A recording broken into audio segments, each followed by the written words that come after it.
So with that, Your Honor. The problem is, you know that there's a 5-year rule coming, so There you would just have me not set the trial date within the 5-year rule and just let the case be dismissed? I think they have to live with the things that they did, Your Honor. And You if know it's that's not dismissed- gonna happen. Well, if it's dismissed, Your Honor, also.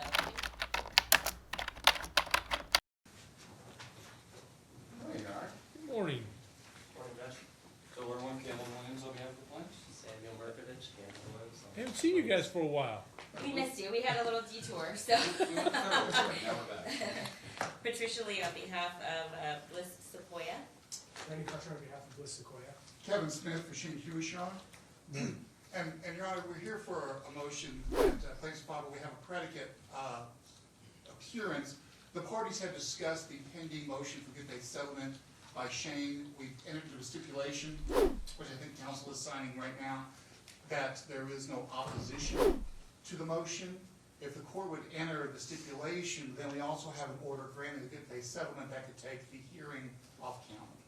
And I've shown the draft order to the other parties. There's been no opposition to the text of our proposed order. That's set for March 11th, so you just want to take that off now? If the court enters the motions, yes. You guys are all good with it? Yes, Your Honor. Absolutely. May I approach? Yep. Your Honor, first is the stipulation of order of no opposition. Okay.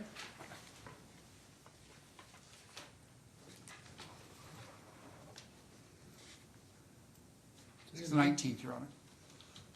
Your Honor. And second is the order granting the good faith settlement as to Shane Hewish and the motion to seal.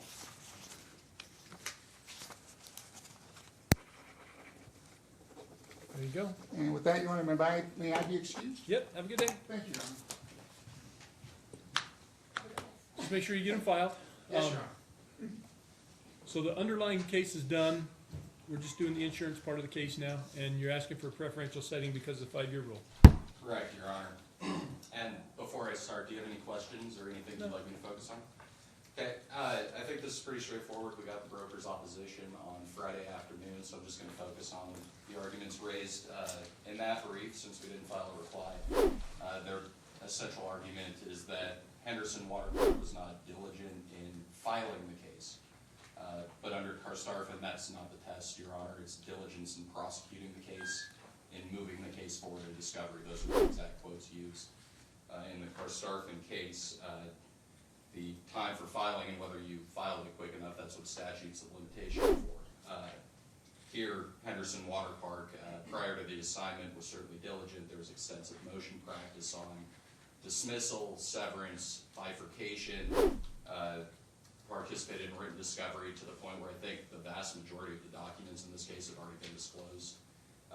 And Henderson Water Park and the individual defendants even disclosed an expert already. So I don't think there's any question that they were diligent. We've likewise been diligent in trying to move the case forward as quickly as possible with this issue in mind. So as to the Karstarfin factors, we'd submit that the motion for preferential trial setting should be granted. Now, from a procedural standpoint, we had asked for a trial setting in September of this year, and that date was calculated based on the original 5-year period, which would expire July 28th of this year, plus 61 days for tolling, while we were in federal court and state court lacked jurisdiction.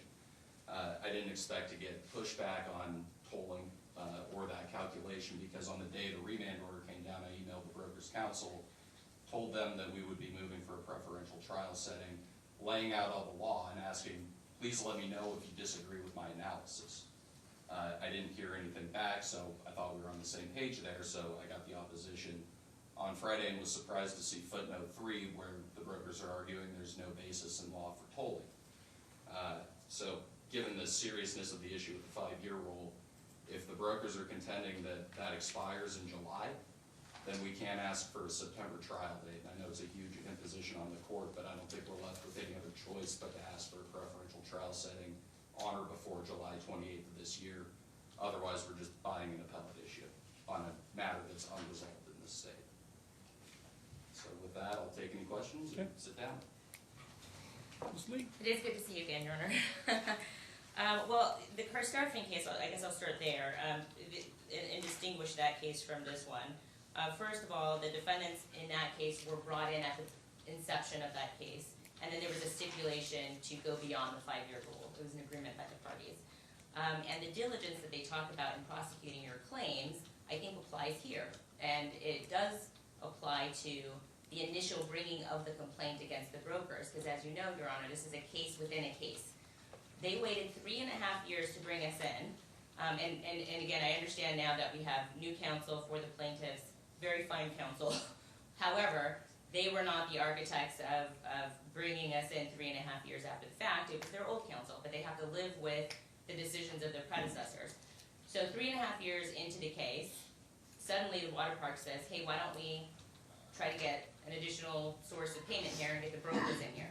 There was no reason for them to wait 3.5 years because there was no change in circumstances that suddenly justified bringing us in. So they have to live with the fact that they brought us in. They were not diligent in bringing us in earlier.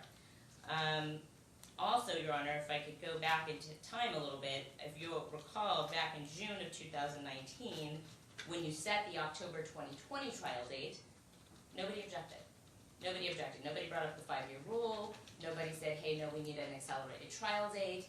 And as a matter of fact, we said, Your Honor, why don't you sever our case from this case?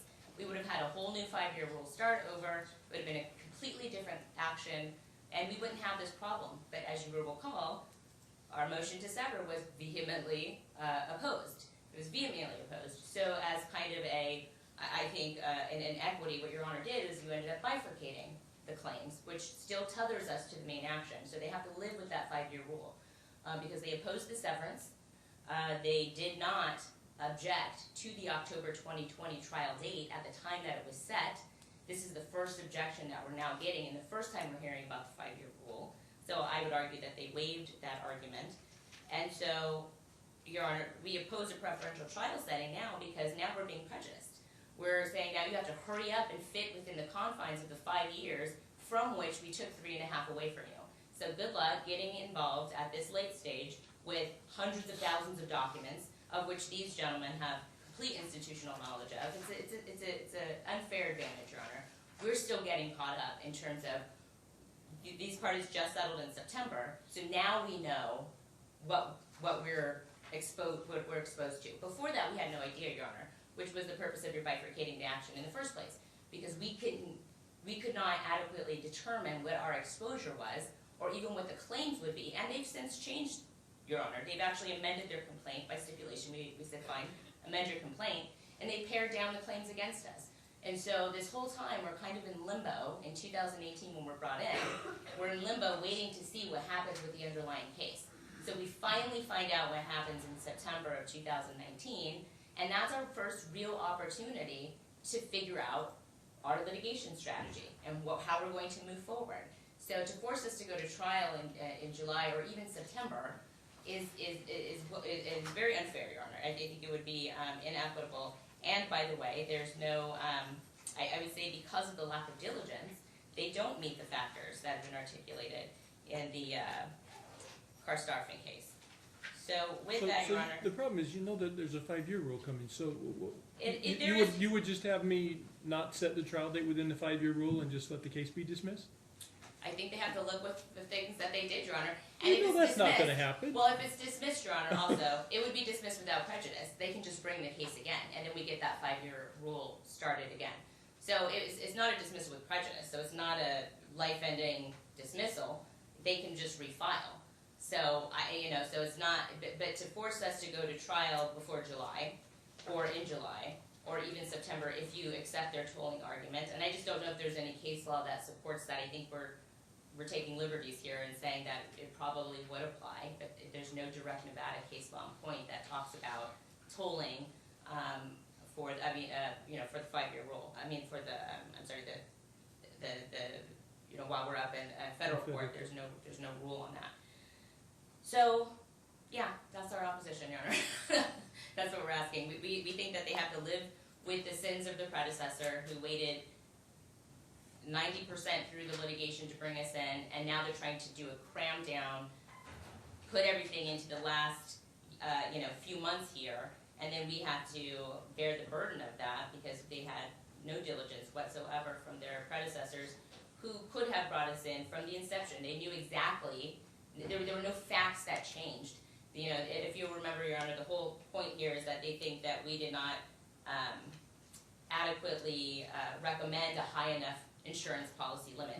Well, early on in the case, the actual carrier tendered that amount to the plaintiffs and said, hey, I'll give you the full policy limits, take it. And they rejected it. So at least by that date, Henderson Water Park was on notice that the brokers had some potential liability here. So why they waited for 3.5 years is beyond me, and I don't think that we should have to work on an accelerated basis based on what they did. Well, what the problem is, you know, whether I find that there was diligence or not, under that Carstarfin case, I think that Henderson Water Park did work the case. They were diligent in working the case during the whole pendency that they had it, I think. They could have brought you in earlier, absolutely. The fact that they didn't, again, I think I agree with plaintiff's counsel, that's more of a statute of limitations issue. Once you were in, they prosecuted the case diligently against you, and they prosecuted the case diligently against, or the plaintiff versus Henderson Water Park during the time that they were in.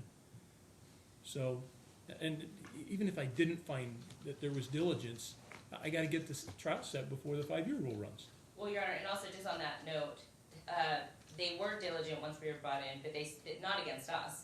They were still dealing with the plaintiffs. None of our parties were deposed, they weren't noticed.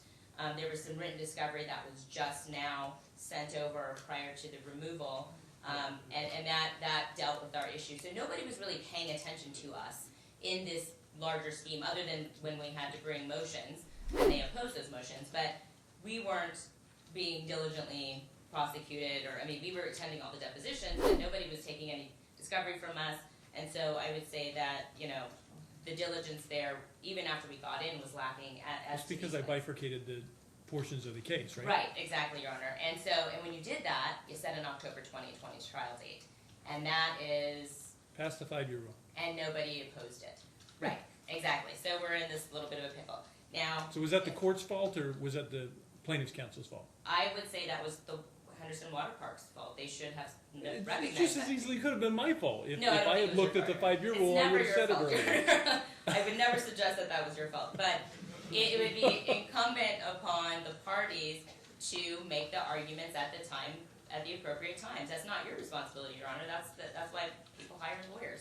We come in and we advocate our client's position, and nobody recognized, I guess, or nobody cared to, you know, to analyze that back when we were setting the October 2020 trial date, which I understand is back on, you know, subject to this hearing, it's back on for October 2020. And so, you know, I guess we're just in a pickle, Your Honor.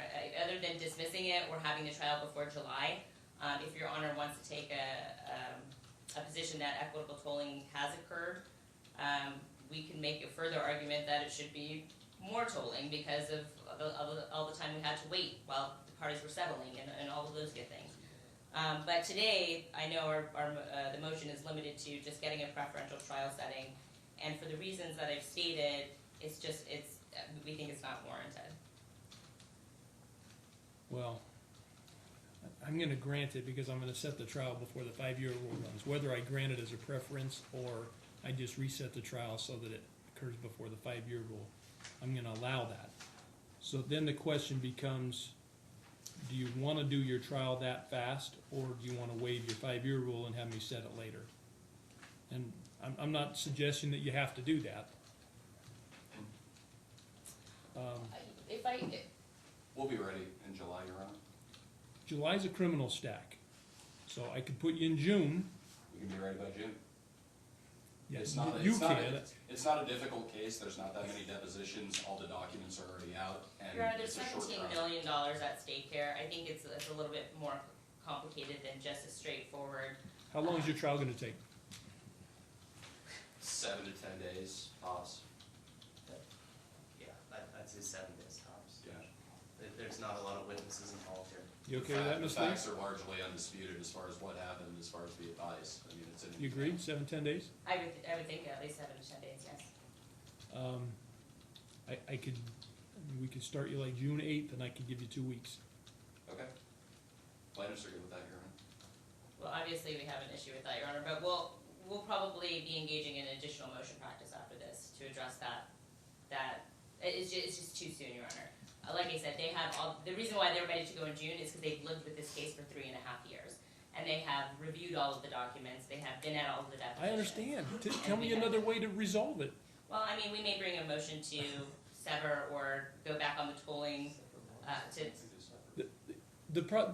I thought about doing a severance because that could potentially start you over, but there's nothing to sever anymore because the other case is gone.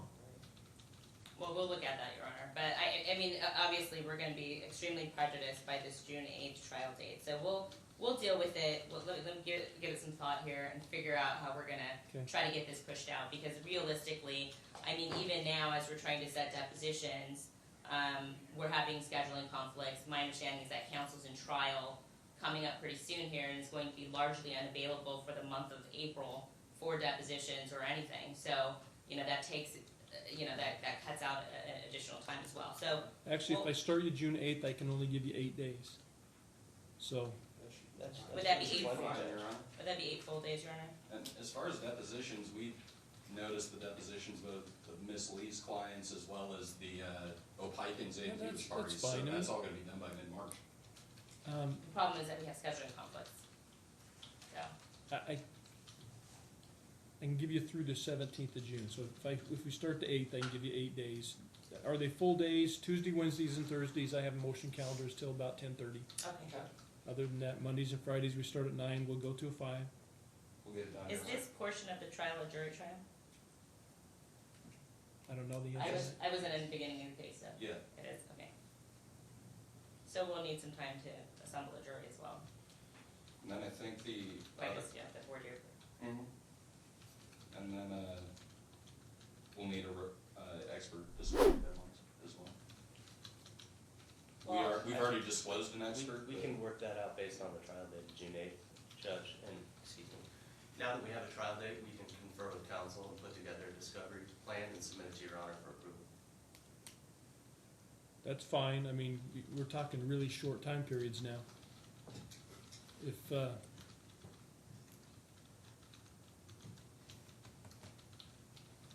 we probably need to come up with some dates now, don't we? It's fine. We could do that, or I can work with counsel to get those dates in, Your Honor. We don't have to take up your time here if you're okay with us just submitting a proposed supplemental joint case conference report, I guess, and with proposed dates. That's fine, I mean, you're gonna have to give abbreviated dates on everything. Yeah, no Yeah. kidding, yeah. Of course. All right, yeah, let's plan on June 8th. Okay. I'm gonna put you guys as a firm date. Pre-trial conference of April 27th, 9 AM. Calendar call of May 18th, 9 AM. Okay, Thank you, Your Honor. Thanks, Thank you, Your Your Honor. Honor. thanks, guys.